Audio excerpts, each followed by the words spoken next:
jinsi gani watu wanasema kwamba wadau wengi wa masuala haya wanasema Traore alipigiwa simu na rais wa Marekani Donald Trump na hakupokea na wala hakuitikia mwito wa kwenda kule.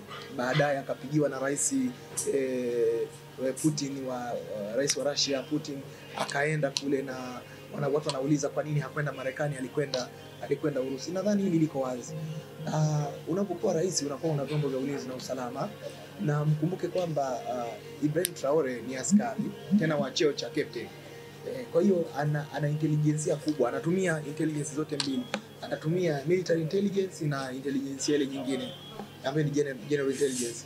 Maana yake nini?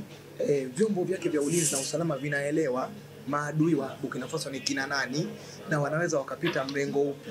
Na ndio maana inakuwa ni rahisi sana kwake kuignore baadhi ya watu wanaomwalika na kwenda kule ambako wanaona ni salama zaidi, kwa sababu macho yake ya tatu yanakuwa yameshamuonesha kwamba sehemu hii ni salama zaidi kuliko sehemu hii. Ikumbuke kwamba hizi nchi za magharibi wanakuwa wana ujamaa sana. Unakumbuka wa magharibi wana trendi zao, wana ushirika wao. Kwa hiyo mmoja akiguswa mwingine anamsaidia.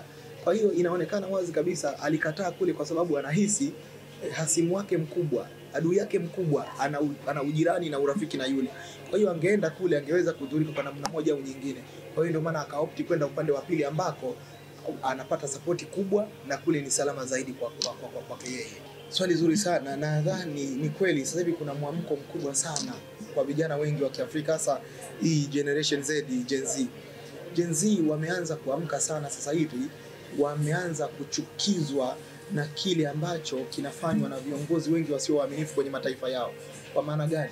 Wameona wao hawapati ajira nzuri, na wale viongozi wanaoingia madarakani wamekuwa wakijinufaisha wao na familia zao na jamaa zao.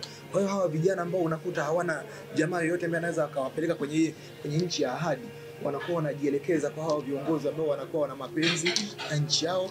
Wanaamini kabisa kwamba rasilimali za Afrika zitabaki Afrika. Ndio maana sasa unaona kuna mwamko mkubwa sana wa kizazi hiki cha kilichopo cha Gen Z. Kina mwamko mkubwa sana. Ni kweli wanaanza kupa ile elimu ya uzalendo sasa inaanza kuingia, na hiki ni kitu kizuri sana. Tunaamini miaka michache ijayo nadhani Afrika itakuwa sasa ina mwamko mkubwa wa upande wa uzalendo, na hata viongozi watakaokuwa wanakuja watakuwa wanajifunza kutoka kwenye kizazi hiki. Watakuwa wanaamini kabisa wakifanya makosa kidogo wataadhibiwa na vijana hawa, aidha kwa kura au hata kwa kuondolewa madarakani kwa nguvu, kwa mapinduzi. Kwa hiyo ni jambo zuri sana kwa mustakabali mzima wa Afrika.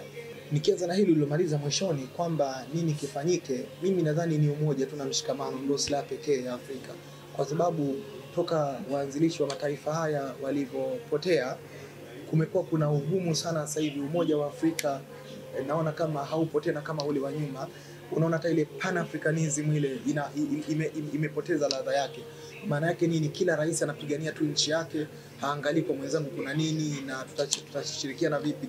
Mimi nadhani nini wajifunze kama walivyouliza ni kurudisha tu uzalendo na kuangalia hawa wakina Traore wanafanikiwaje.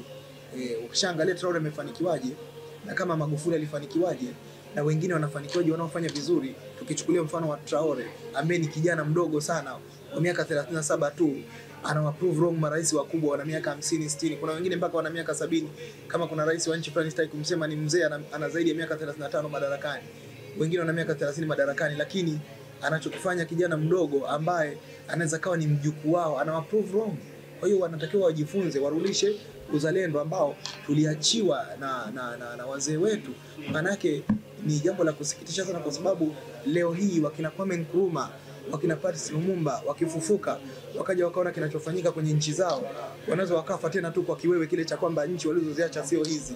Kwa hiyo ni vizuri tukajifunza, na sio tu marais, kila raia wa Afrika anatakiwa kujifunza, kwa sababu uzalendo unaanza kwa mtu mmoja, unakwenda kwa jamii, mwisho unaenea kwa bara zima la Afrika. Kwa hiyo nadhani hili lisio somo tu kwa marais, liwe somo kwa wananchi wote wa Afrika, kwa sababu hawa marais wanapita, nchi zetu zinabaki.